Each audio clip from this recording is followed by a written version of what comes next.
My dear friends, आज ये तीसरा लेक्चर है कंप्यूटर ग्राफिक्स का। आज के इस लेक्चर में हम पढ़ने वाले हैं बेसिक टर्मिनोलॉजी जो कंप्यूटर ग्राफिक्स में यूज किए जाते हैं और इनपुट आउटपुट डिवाइसेस जो ग्राफिक्स से एसोसिएटेड हैं उसके बारे में आज के इस क्लास में हम डिस्कशन करने वाले हैं। चलिए आज का लेक्चर हम स्टार्ट करते हैं।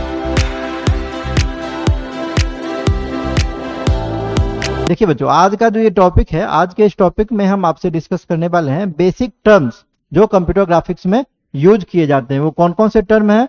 पहला टर्म है आपका पिक्सल। पिक्सल क्या होता है? पिक्सल स्क्रीन के ऊपर में, आप इस स्क्रीन को ध्यान से देखिए, इसमें गेम लिखा हुआ है। इस स्क्रीन के ऊपर में गेम लिखा गया, लेकिन गेम किस मदद से लिखा गया है? जैसे ये जी है ना बच्चों, ये डिफरेंट डिफरेंट पिक्सल के मदद से, ये डिफरेंट पिक्सल के मदद से जी को लिखा गया है। तो स्क्रीन के ऊपर में, कंप्यूटर स्क्रीन के ऊपर में जो स्मॉलेस्ट टीनी पार्टिकल्स है, छोटे छोटे जो स्मॉल डॉट हैं, उसी को हम लोग क्या कहते हैं? उसी को हम लोग पिक्सल के नाम से जानते हैं। द सेट ऑफ पिक्सल, और जब पिक्सल का ये कॉम्बिनेशन होगा तो उसको हम लोग क्या कहते हैं बच्चों? रास्टर कहते हैं। आपसे जब पूछेगा पिक्सल क्या होता है, तो कंप्यूटर स्क्रीन का जो सबसे स्मॉलेस्ट पार्टिकल होता है, जो सबसे स्मॉलेस्ट है ना टीनी डॉट होता है, उसी को हम लोग पिक्सल के नाम से, पिक्सल या पेल भी कहते हैं इसको, पिक्सल या पेल के नाम से जानते हैं। और जब ये पिक्सल्स का एक समूह होगा आपके पास, जैसे यहाँ पे ये है, तो इसको हम रास्टर के नाम से जानेंगे। नेक्स्ट नंबर है resolution, the number of pixel generated per unit length. अगर मान लीजिए एक छोटे से एरिया में बात करेंगे, इस एरिया में मान लीजिए बात करेंगे कि कितने पिक्सल्स यहाँ पे बन रहे हैं, तो उसको हम लोग किस नाम से जानेंगे? रिजोल्यूशन के नाम से जानेंगे। पर यूनिट एरिया में कितना नंबर ऑफ पिक्सल है, इसी को रिजोल्यूशन कहा जाता है। अब ये रिजोल्यूशन जो है बच्चों, ये दो टाइप का रिजोल्यूशन होता है। पहले को कहते हैं हम लोग स्क्रीन रिजोल्यूशन, दूसरे को कहते हैं इमेज रिजोल्यूशन। रिजोल्यूशन क्लियर है? रिजोल्यूशन मतलब पर यूनिट लेंथ में कितना नंबर ऑफ पिक्सल्स आ रहा है, उसी को हम लोग क्या कह रहे हैं? रिजोल्यूशन कह रहे हैं। रिजोल्यूशन कितने टाइप का है? रिजोल्यूशन दो टाइप का है। पहला स्क्रीन रिजोल्यूशन, दूसरा आपका इमेज रिजोल्यूशन। अब देखिए इमेज और स्क्रीन रिजोल्यूशन में क्या अंतर है? इमेज रिजोल्यूशन जो है बच्चों, वो स्पेसिफाई करेगा the distance from one pixel to another. एक पिक्सल से दूसरे पिक्सल के बीच का जो ये बच्चों डिस्टेंस है, ये डिस्टेंस क्या कहलाएगा? ये कहलाएगा इमेज रिजोल्यूशन। और एक हॉरिजॉन्टल लाइन में और वर्टिकल लाइन में जितना नंबर ऑफ पिक्सल है, उसको हम लोग स्क्रीन रिजोल्यूशन के नाम से जानते हैं। रिजोल्यूशन दो, पहला रिजोल्यूशन कौन सा है? Image resolution. इमेज रिजोल्यूशन क्या बताता है? एक पिक्सल से दूसरे पिक्सल के बीच का डिस्टेंस बताता है इमेज रिजोल्यूशन। और जब हम बात करेंगे स्क्रीन रिजोल्यूशन का, तो क्या बताएगा वो? एक हॉरिजॉन्टल और एक वर्टिकल लाइन में कितना नंबर ऑफ पिक्सल्स है, ये बताता है स्क्रीन रिजोल्यूशन। इमेज की जो शार्पनेस है, इमेज की जो क्वालिटी है, वो किस पे डिपेंड करेगी? रिजोल्यूशन पे डिपेंड करेगी। वही लिखे है, the sharpness of the image depends on resolution. अगर रिजोल्यूशन हाई होगा, कहते हैं ना ज्यादा मेगापिक्सल का कैमरा है, मतलब क्या? पर यूनिट लेंथ जो है वो ज्यादा पिक्सल को जनरेट कर रहा है, तो पिक्चर की क्वालिटी क्या होगी? अच्छी हो जाएगी। अगर नंबर ऑफ रिजोल्यूशन कम होगा, नंबर ऑफ पिक्सल्स कम होगा, तो क्या होगा? पिक्चर की क्वालिटी उतनी अच्छी नहीं होगी, मतलब शार्पनेस कम होगा। अगर रिजोल्यूशन ज्यादा है तो शार्पनेस ज्यादा होगा, क्वालिटी पिक्चर की अच्छी हो जाएगी। नेक्स्ट आपका है फ्रेम बफर। अब ध्यान दीजिए, यहाँ फ्रेम बफर क्या होता है? फ्रेम बफर क्या है बच्चों? फ्रेम बफर एक मेमोरी लोकेशन है जहां किसी पिक्सल के इंटेंसिटी वैल्यू को स्टोर किया जाता है। फ्रेम बफर एक मेमोरी लोकेशन है जहां पर पिक्सल के इंटेंसिटी वैल्यू को हम स्टोर करते हैं। इंटेंसिटी वैल्यू जो होगी बच्चों, वो दो होगी, है ना, 1 या 0। 1 किसके लिए? 1 लाइटर के लिए, और जो 1 जो होगा वो ब्राइटर के लिए, और जो 0 होगा वो लाइटर के लिए होगा। कहने का मतलब, अगर किसी पिक्सल को कंप्यूटर स्क्रीन के ऊपर में शो करना है तो उसका इंटेंसिटी वैल्यू 1 करना है, 1 करना पड़ेगा। और अगर पिक्सल को शो नहीं करना है, डिम लाइट करना है, तो इंटेंसिटी वैल्यू उसका क्या हो जाएगा बच्चों? 0 हो जाएगा। तो फ्रेम बफर क्या है? फ्रेम बफर एक कंटिन्यूअस मेमोरी लोकेशन है जहां पर पिक्सल का इंटेंसिटी वैल्यू स्टोर रहता है। आप इस प्रकार से समझ सकते हैं, जैसे मान लीजिए ये कंप्यूटर स्क्रीन लगा हुआ है और स्क्रीन के ऊपर में आपको ये वाला पार्ट जो आपको दिख रहा है, इस पार्ट को आपको शो करना है, इस पार्ट को शो करना है, इस पार्ट को शो करना है। तो क्या करेंगे? फ्रेम बफर में जिस पार्ट को शो करना है उसका इंटेंसिटी वैल्यू बच्चों कितना हो जाएगा? 1 हो जाएगा। जो पार्ट शो नहीं करना उसका इंटेंसिटी वैल्यू 0 हो जाएगा। आप यहाँ पे देख पा रहे हैं, ये देखिए ऊपर का पूरा रो है, सबका इंटेंसिटी वैल्यू यहाँ पे 1 है। ये पूरा रो है, सबका इंटेंसिटी वैल्यू 1 है। बीच में एक यहाँ पे शो हुआ है, देखिए यहाँ पे 1 वैल्यू दिया, इंटेंसिटी वैल्यू यहाँ पे 1 है, यहाँ पे 1 है। मतलब it represent the internal representation of an image, the size of frame buffer determines the resolution and the number of colour it can be use. अब फ्रेम बफर जो है वो कैसे बनेगा, उसका साइज कैसे डिसाइड होगा, उसका साइज डिसाइड होगा किससे, रिजोल्यूशन कितना है, नंबर ऑफ पिक्सल्स कितना है, उससे ये डिसाइड होगा फ्रेम बफर का क्या साइज होना चाहिए, कौन सा कलर यूज हो रहा है उसके पे भी आपका फ्रेम बफर है ना का साइज डिपेंड करता है। नेक्स्ट नंबर है एस्पेक्ट रेशियो। अब आप ध्यान दीजिए एस्पेक्ट रेशियो क्या होता है। It defines the ratio of horizontal point to vertical point required to produce equal length of line in both the direction of the screen. अब ये एस्पेक्ट रेशियो क्या बताता है, एस्पेक्ट रेशियो ये बताएगा, जैसे मान लीजिए कि हम ये फिगर ड्रॉ कर लिए हैं बच्चों, इसमें क्या दिख रहा है, इसका जो ये है ये इसका ज्यादा है और ये इसका कम है, हॉरिजॉन्टल लाइन ज्यादा है ना, वर्टिकल लाइन इसका कम है। तो एस्पेक्ट रेशियो क्या डिफाइन करेगा, ये रेशियो बताएगा, किसका किसका रेशियो बताएगा, हॉरिजॉन्टल पॉइंट का और वर्टिकल पॉइंट का रेशियो ये एस्पेक्ट रेशियो बताता है। तो 3 तरीके का मोड होता है, आप जानते हैं लैंडस्केप मोड कहते हैं, एक स्क्वायर मोड है और एक पोर्ट्रेट मोड है। लैंडस्केप मोड में क्या होगा, विड्थ ज्यादा होगा है ना, हाइट कम होगा। स्क्वायर मोड में विड्थ और हाइट बराबर होते हैं, अब पोर्ट्रेट मोड में विड्थ कम होगा, हाइट ज्यादा होगा। तो अगर हम बच्चों यहाँ लैंडस्केप मोड की एस्पेक्ट रेशियो की बात करेंगे तो चूंकि विड्थ ज्यादा है तो इसीलिए रेशियो 3/2 हम ले लिए, कोई भी पॉइंट ले लिए हैं है ना, 3/2 को अगर बांटेंगे तो 1.5 रेशियो 1 हो जाएगा। मतलब हमेशा जो है ये विड्थ ज्यादा होगा किससे, हाइट से। स्क्वायर अगर है, स्क्वायर का एस्पेक्ट रेशियो हमेशा सेम होगा। जैसे क्यों सेम होगा, क्योंकि इसका विड्थ और हाइट क्या है, ये इक्वल है, इसीलिए इसका ये सेम होगा। पोर्ट्रेट में क्या होगा, विड्थ कम होगा और हाइट ज्यादा होगा, इसीलिए देखिए 2:3 आप अगर लेंगे तो अगर आप डिवाइड करेंगे तो 0.6 रेशियो 1 आ जाएगा। तो ये आपका एस्पेक्ट रेशियो है। वही कह रहा है कि एस्पेक्ट रेशियो 1 से बड़ा हो सकता है, 1 से छोटा हो सकता है और 1 के बराबर हो सकता है। ये किस पे डिपेंड करेगा aspect ratio, aspect ratio depend करेगा स्क्रीन का साइज कैसा है। स्क्रीन का साइज अगर लैंडस्केप मोड में है तो एस्पेक्ट रेशियो 1 से बड़ा होगा, अगर स्क्वायर में है तो 1 के इक्वल होगा और अगर पोर्ट्रेट मोड में है तो 1 से छोटा होगा। नेक्स्ट नंबर आपका बच्चों है रिफ्रेश रेट। अब ध्यान दीजिए पिक्चर पे, पिक्चर में आप जब ध्यान देंगे, इस पिक्चर में आप जब ध्यान देंगे, इस कार का पिछला हिस्सा जो बच्चों है देखिए ये कैसा है, ये ब्लर दिख रहा है आपको, कार का पिछला हिस्सा ब्लर दिख रहा है और ये पार्ट जो है ये आपको बिल्कुल क्लियर दिख रहा है। ऐसा क्यों दिख रहा है, ऐसा इसलिए दिख रहा है क्योंकि यहाँ पे कंसेप्ट लग रहा है, जो वो कंसेप्ट क्या लग रहा है, कंसेप्ट लग रहा है रिफ्रेश रेट का। रिफ्रेश रेट क्या होता है, वो पर सेकेंड पिक्सल का रिचार्ज रेट क्या है वो बताता है। 1 सेकेंड में पिक्सल कितनी बार रिचार्ज हो रहा है ये कौन बताता है, रिफ्रेश रेट बताता है। अगर रिचार्ज रेट ज्यादा होगा तो पिक्चर की क्वालिटी ज्यादा अच्छी होगी, अगर रिचार्ज रेट कम होगा तो पिक्चर आपको ब्लर दिखेगा। आप ध्यान दीजिए यहाँ पे देखिए, यहाँ रिचार्ज रेट क्या है 120 हर्ट्ज है तो पिक्चर क्लियर दिख रहा है, यहाँ रिचार्ज रेट क्या है 60 हर्ट्ज है तो पिक्चर की क्वालिटी यहाँ पे खराब होगी, पिक्चर आपको ब्लर दिख रहा है।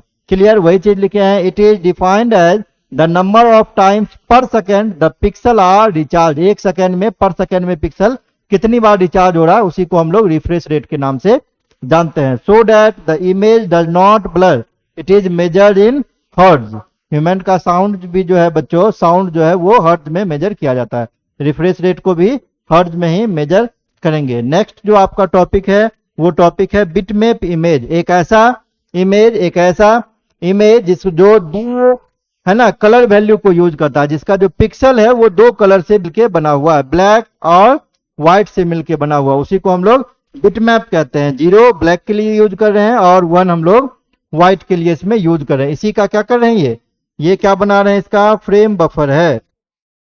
ये बच्चों क्या है, इसका फ्रेम बफर यहाँ से इसका शो कर रहा है। नेक्स्ट आपका होता है एक बिटमैप इमेज है और एक फिक्स मैप इमेज है। देखिए यहाँ पे मैप लिया हुआ है, मैप में कितना कलर यूज हो रहा है, मैप में more than 1 colour value use हो रहा है। तो जहां पे भी मोर देन 1 वैल्यू यूज होगा कलर का उसको हम लोग फिक्स मैप के नाम से जानते हैं। वही लिखे आप, pixel has more than 2 colour value it is known as fix map. Bitmap में 2 कलर यूज होगा, black and white. Fix map में क्या होगा, 2 से ज्यादा कलर यूज होगा, उसको हम लोग फिक्स मैप कहते हैं। क्लियर।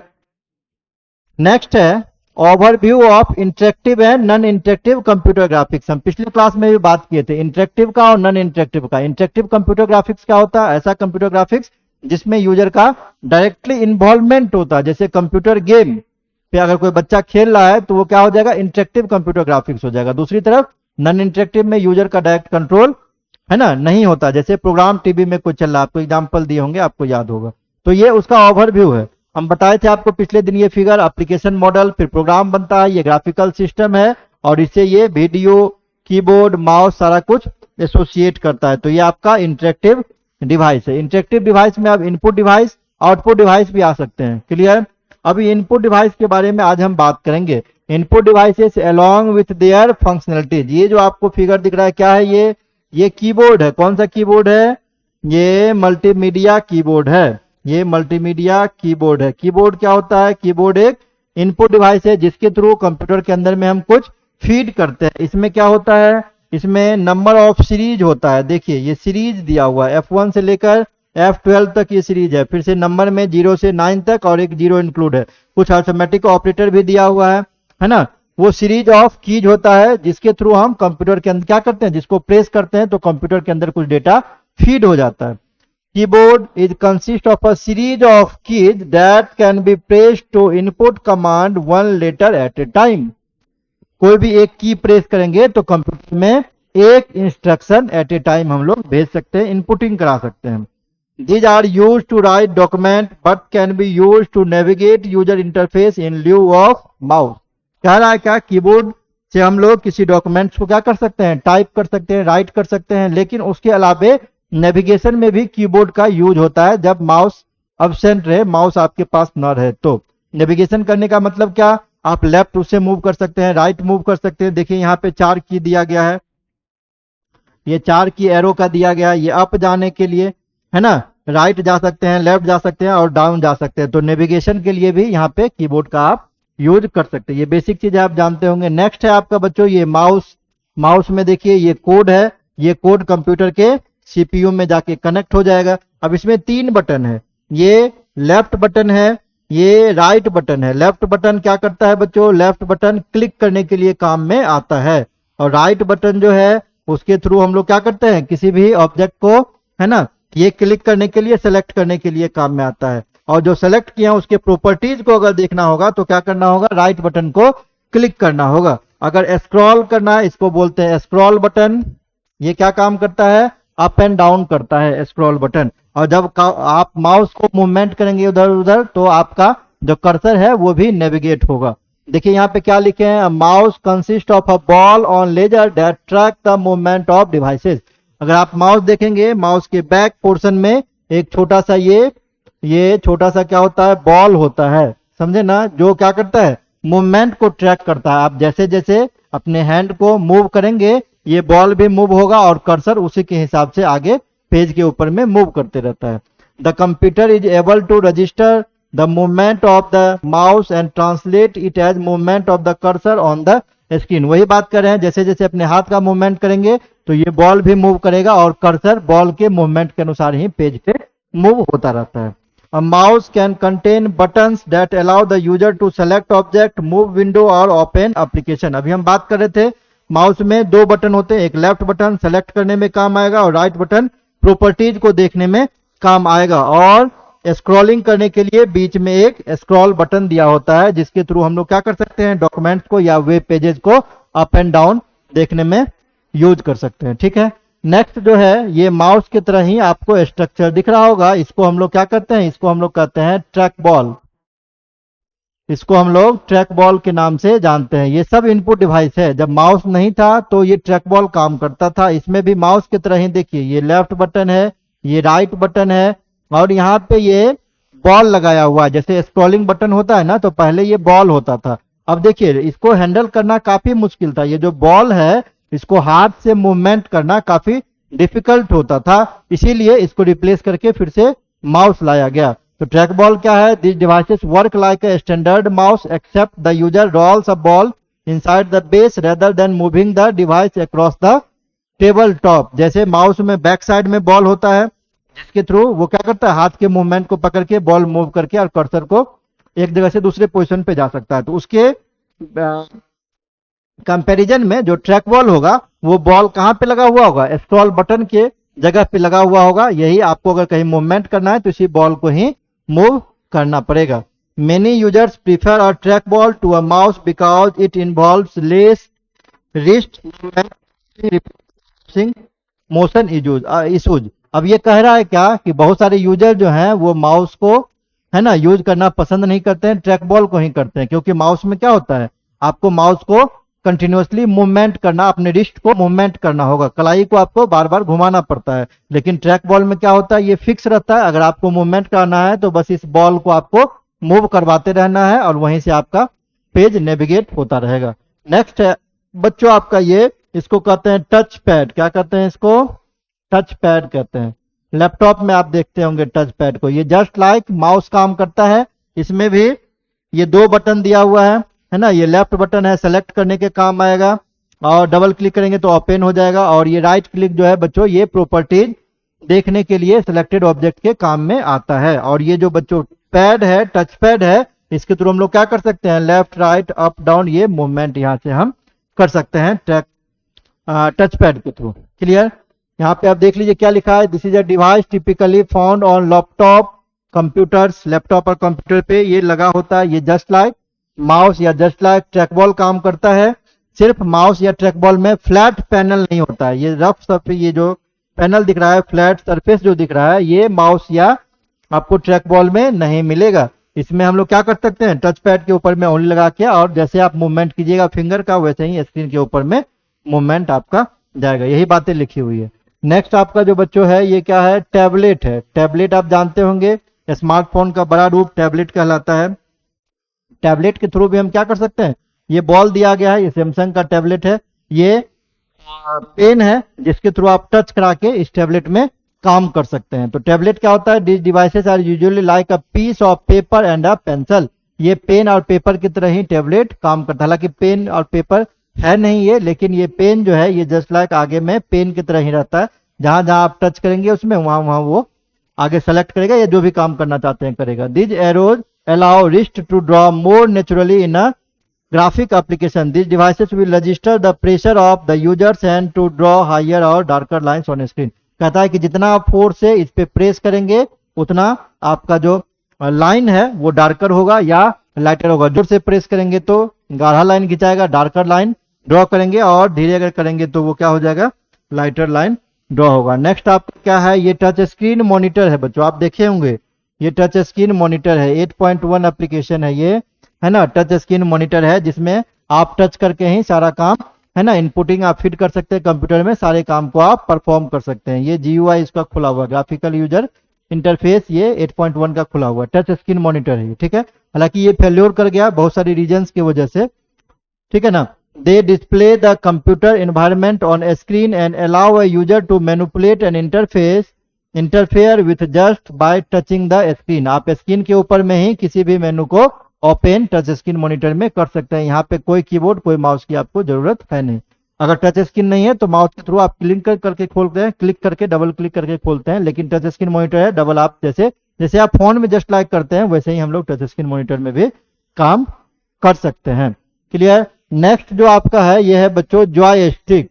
नेक्स्ट क्या है, जॉय स्टिक। जॉय स्टिक भी क्या है, एक इनपुट डिवाइस है जिसके थ्रू हम कंप्यूटर में है ना गेम के लिए यूज करते हैं। देखिए ये जॉय स्टिक का फिगर है, यहाँ पे दो बटन्स रहते हैं कंट्रोलिंग करने के लिए। बटन्स को आप जैसे मूव करेंगे वो वैसे गेम में मूव होते रहेगा कर्सर। अब इसका जो स्ट्रक्चर है ना, ये जस्ट लाइक कॉकपिट का स्ट्रक्चर है। ये कॉकपिट जो प्लेन में लगा हुआ होता है, इसमें जो ये हैंडल है बच्चों, ये उसी का ये स्ट्रक्चर कॉपी किया हुआ है। तो जॉयस्टिक क्या है, joystick primarily use computer gaming के लिए डिवाइस यूज किया था। दे कंसिस्ट ऑफ स्टिक और ball based with various buttons that have different functions.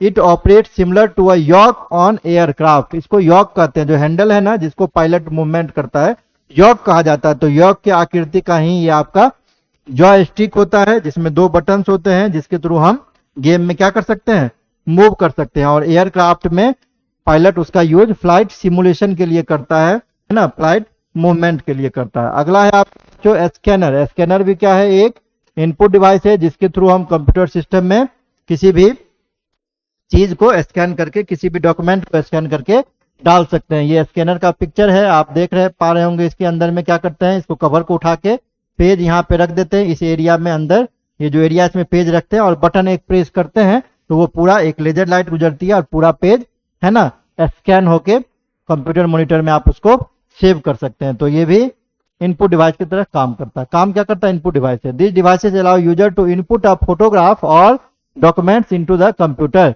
आप फोटोग्राफ करें, आप पीडीएफ डॉक्यूमेंट्स करें, कुछ भी चीज आप इनपुटिंग इसमें करा सकते हैं। इसमें जस्ट एक पेपर रख देते हैं और एक बटन यहाँ से क्लिक करेंगे, वो आपका क्या होगा, डेटा को कैप्चर कर लेगा। नेक्स्ट क्या है बच्चों, ये है माइक्रोफोन। नेक्स्ट क्या है, माइक्रोफोन। माइक्रोफोन में क्या होता है, ऑडियो डेटा को इनपुटिंग कराते हैं हम। जैसे अभी जो हम ये लगाए हुए हैं, ये क्या है, ये एक माइक्रोफोन है। माइक्रोफोन के थ्रू ही हम क्या कर रहे हैं, डेटा को, ऑडियो डेटा को कैप्चर कर रहे हैं और फिर वीडियो के साथ उसको प्रोसेस कर देंगे, तो आप वीडियो देख सकते हैं उसको, है ना। तो माइक्रोफोन भी क्या है, एक इनपुट डिवाइस है। नेक्स्ट है आपका वेबकैम। नेक्स्ट क्या है, वेबकैम। आप देखे होंगे लैपटॉप में लगा होता है, कंप्यूटर्स में अलग से इंस्टॉल करते हैं। वेबकैम क्या है, ये वीडियोज को कैप्चर करने के लिए यूज किया जाता है। वीडियो डेटा को माइक्रोफोन क्या करेगा, ऑडियो डेटा को कैप्चर करेगा, और ये क्या करेगा, वीडियो डेटा को कैप्चर करने के लिए ये काम में लाया जाता है वेबकैम। ठीक है। अगला क्या है आपका बच्चों, MICR। MICR को क्या कहते हैं, मैग्नेटिक इंक कैरेक्टर रीडर कहते हैं। आप देखे होंगे जब आप मेगा मार्ट वगैरह में शॉपिंग करने जाते हैं तो क्या होता है, हर एक प्रोडक्ट के ऊपर में आप उसका जब रैप देखेंगे तो बारकोड लगा हुआ होता है। तो देखते होंगे जो ऑपरेटर रहता है क्या करता है, बारकोड को स्कैन करता है, तो कंप्यूटर मॉनिटर के ऊपर में सारा डिटेल्स उस प्रोडक्ट के बारे में आ जाता है। तो उसको हम लोग क्या कहते हैं, उसको BCR कहते हैं, बार कोड रीडर। ठीक उसी तरीके से एक MICR होता है जिसको हम लोग मैग्नेटिक इंक कैरेक्टर रीडर कहते हैं, जिसके थ्रू हम चेक को रीड कर सकते हैं। चेक में देखिएगा यहाँ पे कुछ नंबर लिखा होता है, जैसे पहला 6 डिजिट जो है बच्चों, ये चेक का क्या है, चेक नंबर है। ये जो कोड लिखा हुआ है वो क्या है, MICR कोड है, जो 9 डिजिट का होता है, जिसको हम लोग क्या करते हैं, MICR डिवाइस से रीड कर सकते हैं। ये जो फिर लास्ट का जो ये कोड है, ये क्या है, ये अकाउंट नंबर है जो आपका RBI में बना हुआ है। और जो लास्ट 2 डिजिट आपको दिख रहा है बच्चों, वो क्या है, ये ट्रांजैक्शन कोड है।